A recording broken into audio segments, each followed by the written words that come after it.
आप सभी भाइयों का असली आयुर्वेद में स्वागत है। हिमगंगा हर्बल के द्वारा स्वास्थ्य तुलसी चाय का निर्माण किया गया है। इसमें 5 प्रकार की तुलसी डाली गई है। इसमें श्यामा तुलसी, राम तुलसी, श्वेत तुलसी, वन तुलसी और नींबू तुलसी, इस तरह की 5 तुलसियाँ मिलाकर स्वास्थ्य तुलसी चाय का सेवन तैयार किया गया है। इसके अलावा इसमें नागर मोथा, अर्जुन की छाल,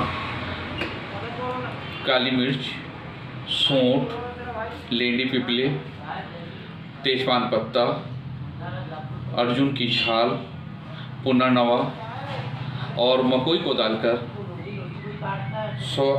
स्वास्थ्य तुलसी चाय बनाई गई है। ये तुलसी चाय जो बनाई गई है, इससे दमा, श्वास, खांसी, निमोनिया तथा फेफड़ों में जमे हुए कफ को ये बॉडी से बाहर निकालेगा।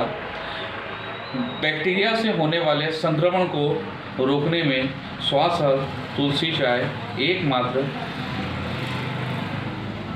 आपके लिए सबसे फायदेमंद हर्बल चाय बनाई गई है। इसका सेवन आप दिन में 2 से 3 बार करें।